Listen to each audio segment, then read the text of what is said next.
is a time to cast aside stale routines and celebrate a fresh perspective. And today's edition of Fash Pack promises to do just that. Joining us to share this week's most talked about stories are Malibongwe Tyilo, Robynne, Kahn and Margaux, Knuppe. Of course, we are celebrating some gale force winds in the mother city, so just bear with us as we do that. Malibongwe, how are you? I'm well. How are you doing? Did you bring the wind with you? Well, you know, I try. It's so good to have you here. Now, we all know that, you know, fashion is everything, and apparently there's lots of androgyny going on. What is the relationship between men and women's wear in 2015, or rather 2016 specifically?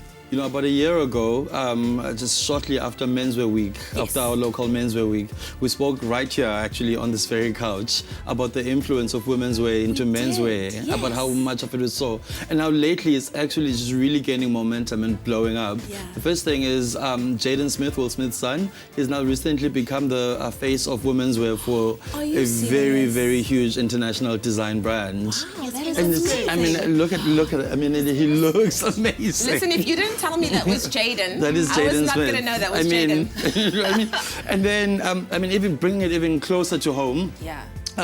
My co-editor, business partner in thatskati.com, the Sunday Show, recently wrote this article and did this shoot for a very well-known local e-retailer, and it actually went out to be one of their most read articles, and it was just like such a popular, and everyone was so excited and so positive about it. And look at these three boys in women's wear for this retailer. I mean, they look absolutely amazing. Sure, I mean, it's not going to be the easiest thing for everyone, but I mean, the way things are changing, you know?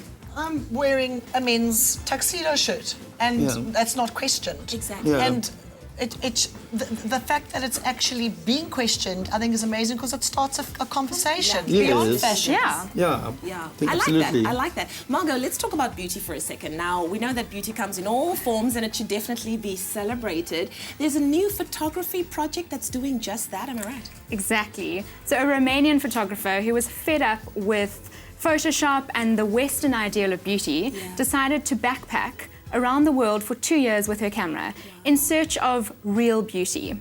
So she went to 37 countries on a shoestring budget and photographed women in what she thought was their authentic environment. So really their traditional dress, mostly no makeup, and showcased the diversity of beauty around the world, which is really awesome. And I mean, the images are beautiful, and it's not going to stop now. She's actually going to crowdsource now, so you can sponsor, you can pay some money, and then you can dictate which country she goes to and then photographs there. And I think South Africa, I mean, with our melting pot of cultures, is just the most amazing photo for her. But once again, starting a conversation. Absolutely, absolutely. And of course, seeing what beauty looks like in the eyes of the beholder in many different countries around the world. Now, Robynne, there's also been lots of sad news in the world of fashion recently, yeah? Well, obviously, as discussed earlier, with David Bowie's passing, once again, you know, fashion transcends itself beyond just a person or a look or a trend or a statement. And David Bowie was exactly an example of that, a legend in his own right, not only as a musician, but hugely so as a fashion icon.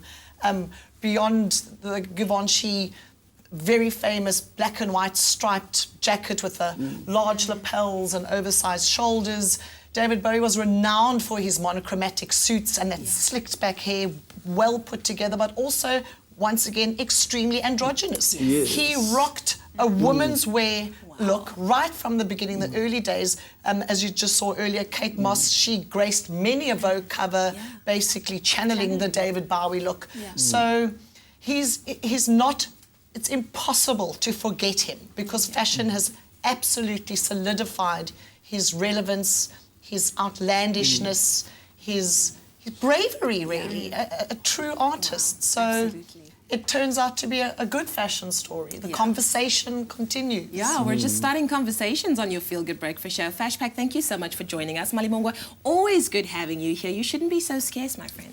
Always a pleasure to be here. That's gutty. And of course, we'll do it again next week, same time, same place. Thank you so much, ladies. Well, it is time for us to see what else is happening on your Feel Good Breakfast show. Katlego, what is going on?